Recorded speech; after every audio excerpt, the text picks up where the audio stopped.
Well, welcome.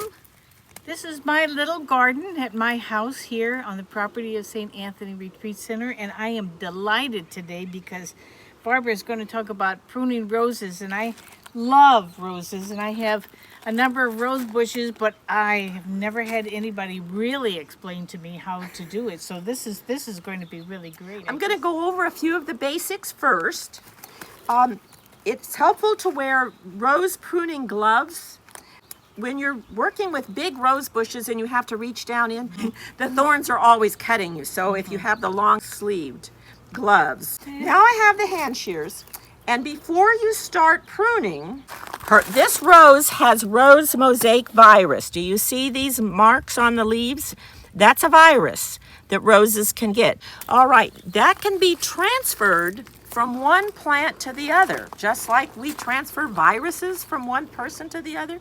So the way that you keep from that happening is you sterilize your shears between each plant. I often mix up about 30% Clorox and water and spray it on them, particularly where the blade is, where you're going to be doing the cutting that comes in contact with the stem. Okay. Or now that we find hand sanitizers everywhere, I find that if I spray them with the Clorox, the shears rust. So if I spray them with alcohol, they're not rusting. Would you remind me? I've never done this. Never. So I do it really good. Wow. I really like the new hand sanitizers. Okay. We can call them blade sanitizers. Well, the main thing you need to remember when you cut roses is you want to cut to an outward facing 5-leafed leaflet. Okay? I did it right. Did mostly, you? Good. Mostly. Okay. I knew it was 5 leaves, but I didn't know about here's outward. a 5-leaf leaflet. We're going to cut it to an outward facing bud, facing cut. and we're going to cut it at an angle. So we're going to cut it right there. Now, if we want it to be shorter, we can always go down further, see? Now, the reason you cut to a 5-leaf leaflet, they produce reblooms as opposed to a 3-leaf leaflet. Now, see, here's a 3-leaf leaflet right here. See, that's 3-leafed. And this is 5 here. And here's a 5 here. Okay, that one needs to be pruned, so you can prune and cut an angle right above it. Okay. And you want to cut it about 1/4 of an inch above the node also. Okay. Okay. More of it, yeah, we cut that one. Okay, now I'm going to use this as an example first.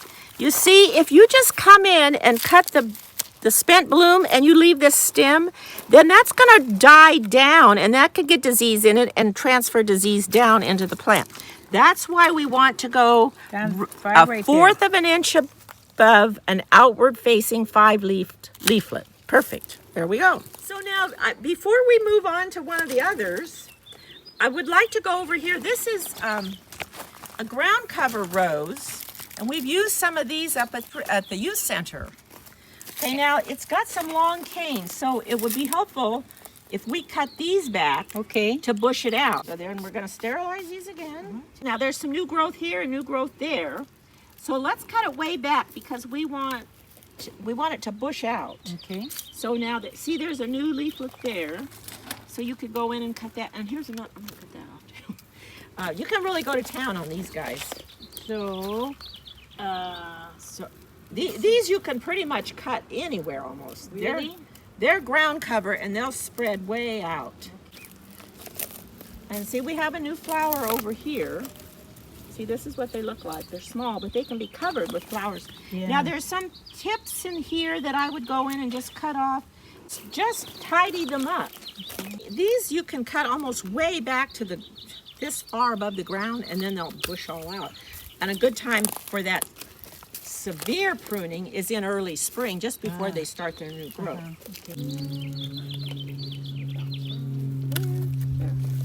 Oh, that looks better. See? Oh, here's another. Isn't this great? Oh, there's another one. Now we'll move on to the next rose. Yeah, and I have questions about this. Okay. I've got it's coming from the root. The answer to the question over here, we see this coming out from the base. This is a sucker. We want to get rid of suckers because they are from the rootstock and they'll take the energy from the top growth because this is grafted. You can see the bud union down here where everything comes from.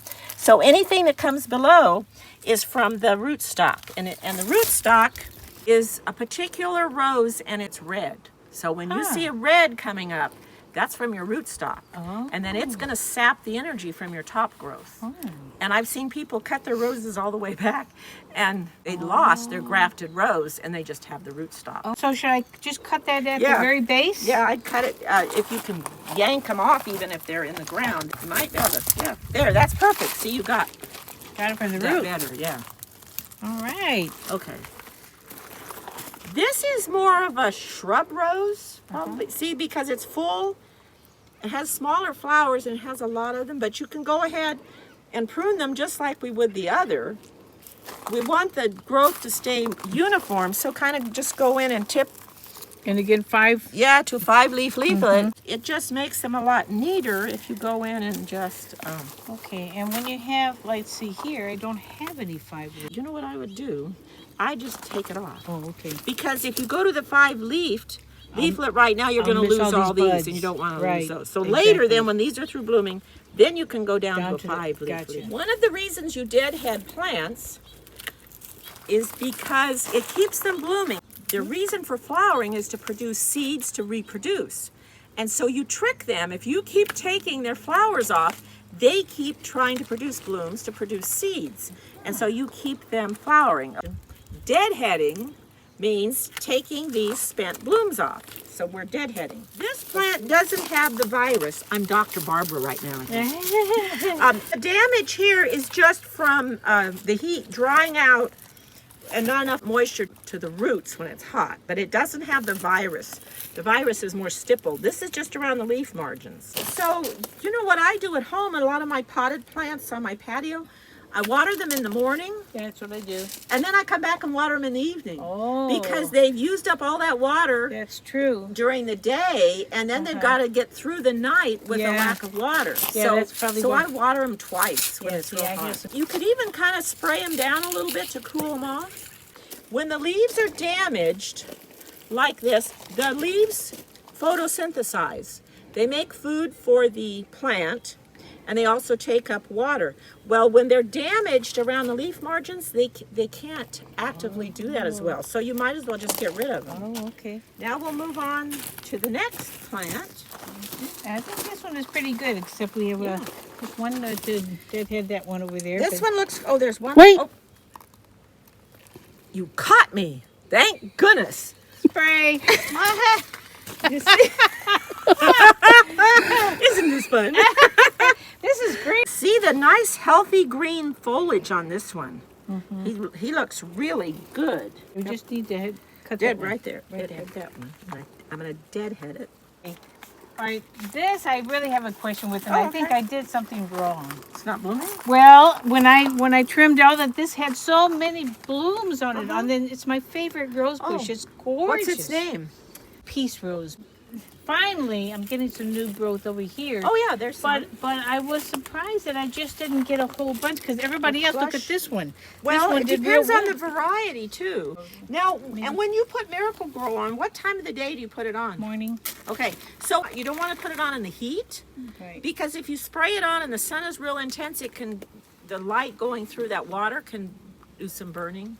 So you want to spray foliage either early in the morning or late in the evening. Okay.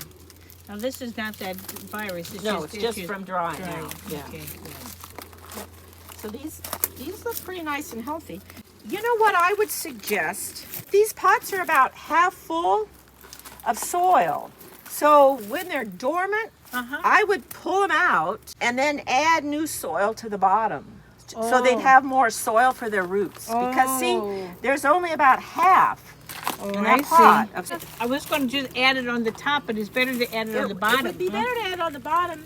You could add some on the top. Just don't want to go above the bud union. So you could come up to the base of the bud union, where your bud union is. Okay. What is a bud union? A bud union, most roses are grafted. You take a tip of the desirable plant, and you make a slit in the rootstock and you insert it and you band it, and then that grows. That's an art and a science, and that's how most all of the roses are grown. So that's why you pay more for hybrid roses, because the labor is intensive for all the grafting. And you would have maybe 3 to 5 grafts on the rootstock. I have a question. This is a climber. Now, if this is climbing, you want to encourage the canes that are coming and stems that are coming this way, so they'll all climb up here rather than coming out. You could train it so everything goes that way if it's a climber. So how do I train it? You just By cutting? yeah. Oh, You I would see. cut. I don't think you want to do that though, do you? No, I I can don't. tell. Yeah. So you. No. But you've got all of these canes coming up. Uh-huh. So you've got 3. Do I begin to tie them? Yeah, when it gets up here, then you can tie it Oh, to okay. your lattice. Okay. Climbers are a little different than the hybrid teas. The climbers tend to have long canes, and then they have all these side shoots that come off. That's what makes them the climbers. So they'll have long canes they send out, and that's what you're going to tie up. And then it will have all this growth coming off the side. If you want to cut it, you can. No, I won't. But see, this one has side growth, side growth, side growth, side growth. Climbing. There we go. Okay. If I learn nothing else, that this is the greatest thing. Sometimes if I can't find an outwardly facing bud where I want it, I will go to an inwardly facing. It doesn't matter which angle, if I cut it that way or this way. We want a 45-degree angle, so we put it at an angle, and we're going to go 1/4 of an inch above the node. The node is where the leaves join the stem. That's a node. And a node always, we have new growth coming from a node always. You see, here's the node, and here's that spent bloom, and it was coming from there. So we have this 45-degree angle cut away from the node here, because if we cut it this way, water will go into that node, and that can spread disease in the wintertime. Do you enjoy pruning your roses? I do. Okay. There's something therapeutic and relaxing about going out and pruning your roses. Right. And you can talk to them while you're pruning. I do. I tell them every day how beautiful they Oh, are. that's good. That's good. Really, especially when they were all in bloom. Oh my it's gosh. lovely. It was. It was just sensational, really. Well, may you all enjoy your roses as much as I enjoy mine here. Thank you. Thank See you you. next time.